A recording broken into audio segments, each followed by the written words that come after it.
Now we're going to continue with section 112.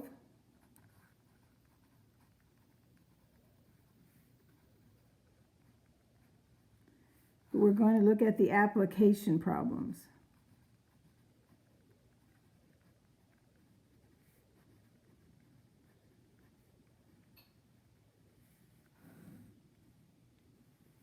So the first one we're going to look at is on page 127, number 35. And this one's called Hooke's Law.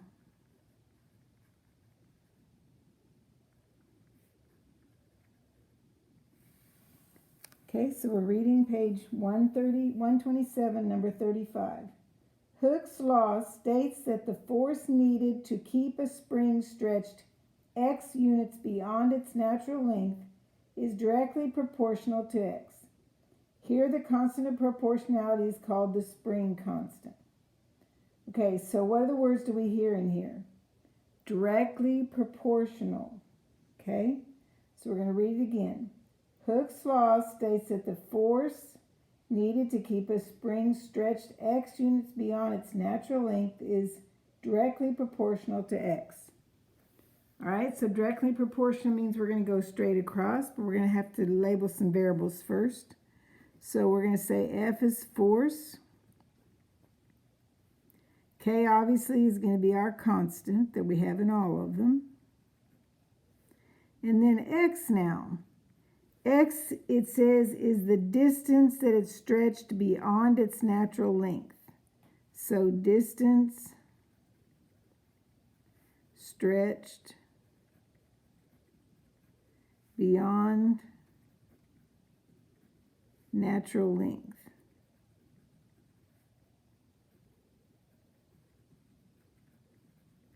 So if I have something that is 5, the spring is regularly 5 centimeters long, but then you stretch it to 9, then the 9 minus 5 would give you your x. Excuse me. So x is the distance stretched beyond natural length. So we're going to look at the next part of the problem. It says write Hooke's law as an equation. So we're going to say force is directly proportional to the distance x. It says, if you read it again, force needed to keep a spring stretched x units beyond its natural length is directly proportional to x. So there's your directly proportional x. So then the next question says, if a spring has a natural length of 5 centimeters and a force of 30 newtons is required to maintain the spring to a length of 9, find the spring constant. So we're plugging in 30 for the force. So I've got 30. Okay, now again, our original spring was 5 centimeters and they're stretching it to 9 centimeters. So what's my x going to be? The distance beyond its natural length. So x is going to equal 9 minus 5, which would be 4 centimeters. So I put in the 4 centimeters. Now I'm solving for k, so I'm going to divide by 4 on both sides. The 4's cancel out and I get k equals. If I reduce this down, I can take a 2 into both of them, so I get 15 over 2, which is equal to 7.5. So now I take my k and I plug it back in. So now I've got F equals 7.5 times x. But then the next question asks us, what force is needed to keep the spring stretched to a length of 11? So now my unknown is my force, but my x is going to be the distance that the spring is stretched. So we've got force is what we're trying to find, 7.5. Now it's 11 centimeters stretched. So x is the distance between the stretched and the natural length. The natural length is 5. So x equals 11 minus 5, which is 6 centimeters. So that 6 centimeters is going to go in for the x. And I get a force that is 7.5 times 6, which is 445 newtons.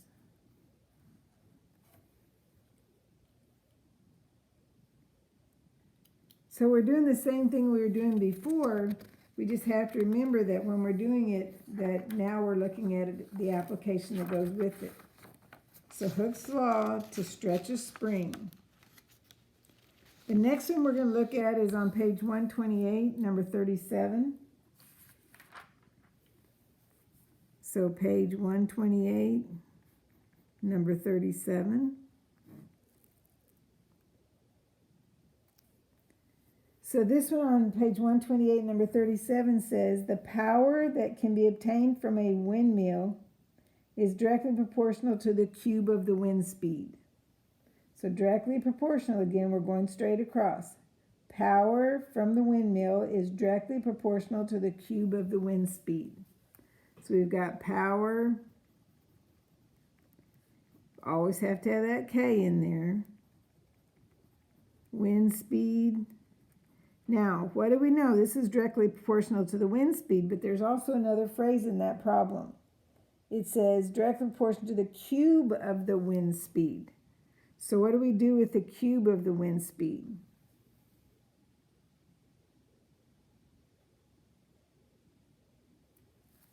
We're going to cube it with a 3. So I get P equals K, and they tell us that wind speed is going to stand for S, for speed, I suppose, cubed. So now we're going to take this and look at the next part of the problem. It says, find the constant of proportionality for a windmill that produces 96 watts of power when the wind is blowing 20 miles per hour.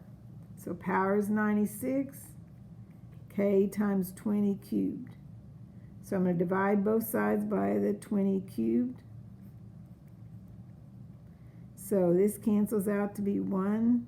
So I get K equals 0.012. So I plug that K back in. P equals 0.012 S cubed. So the next question asks us, how much power will the windmill produce if the wind speed increases to 30? So if the wind speed increases to 30 miles per hour, that goes in for the speed, right? So power equals 0.012 times 30 cubed. Plug that into our calculator and you get P equals 324 watts of power.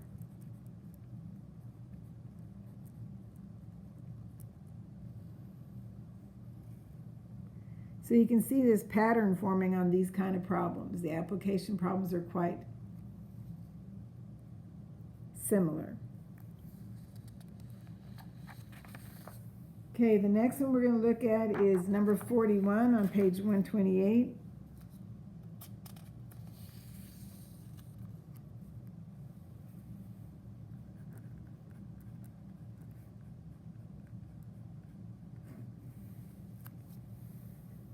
So number 41 says, drag force of a boat. Drag force on a boat is jointly proportional to the wetted surface area of the hull and the square of the speed of the boat. So we've got force, and you've got area, and you've got speed. So drag force equals KA S squared. Now where did I get the S squared from? It says the speed of the boat, but it says in front of it the square of the speed of the boat. So you got to watch for those small things with the square on there. So now this is going to be our starting point, but it tells us in the problem the next thing. A boat has experienced a force of 220 pounds when traveling at 5 miles per hour with a wetted surface area of 40 feet squared. How fast must a boat be traveling if it has 28 feet squared of wetted surface area and is experiencing drag force of 175? Okay, so the first one is 220 pounds drag force when going at 5 miles per hour, surface area 40.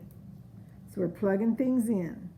So we've got 220 K 40 5 squared. So we take 40 times 5 squared and we get 1,000. So we're going to divide by 1,000 on both sides. So that gives me K equals 0.22.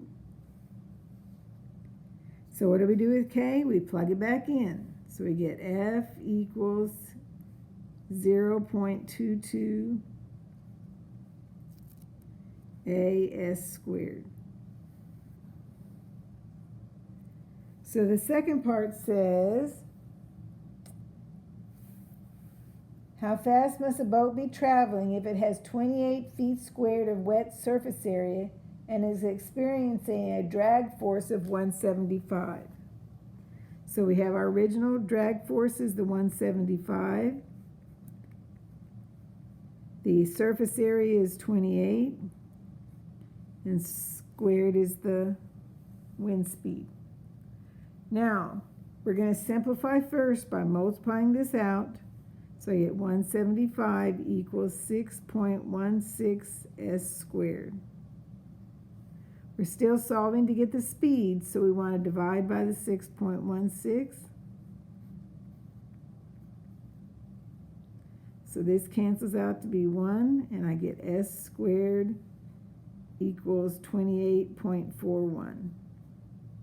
Let's put this as a squiggly line, approximately.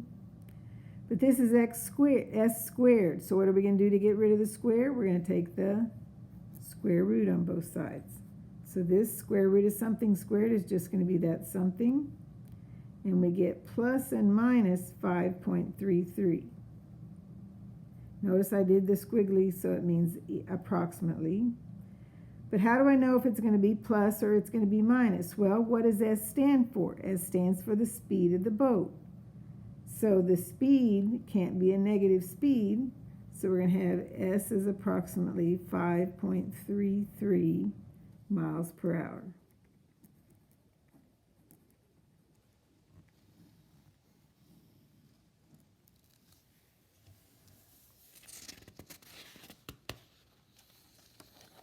Okay, the next one we're going to look at is number 43.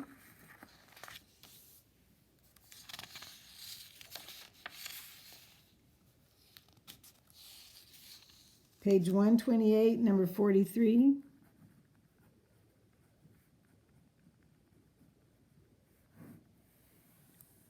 So reading the problem, page 128, number 43 says, the pressure of a sample of gas is directly proportional to the temperature and inversely proportional to the volume. Okay, so we've got directly and inversely within the same problem. So pressure equals, what did it say? Directly to the temperature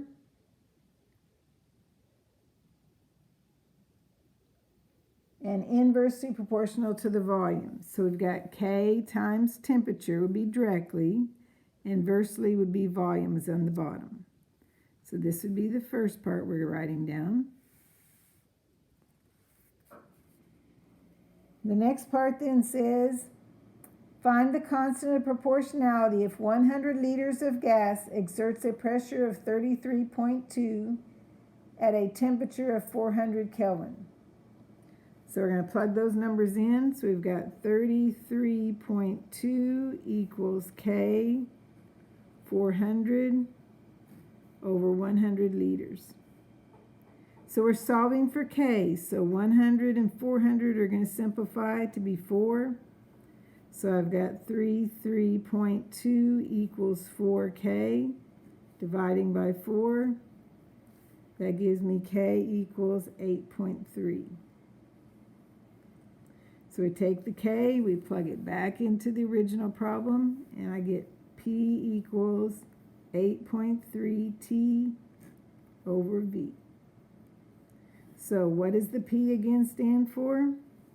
It says pressure of the sample of gas directly proportional to the temperature and inversely proportional to the volume. So now we have our pressure, temperature, and volume. So now the question asks us, if the temperature is increased to 500 and the volume is decreased to 80, what is the pressure of the gas? So we're starting out with P equals 8.3 times 500 over 80. So we've got P is approximately, multiplying these two and dividing by 80, 51.875 kPa.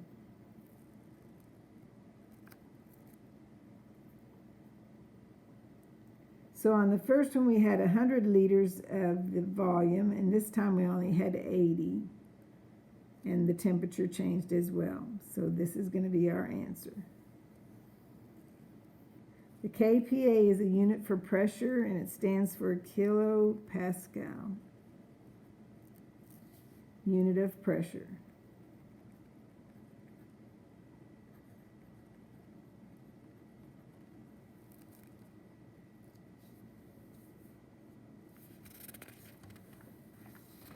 Okay, those are some examples from section 1.12, application problems.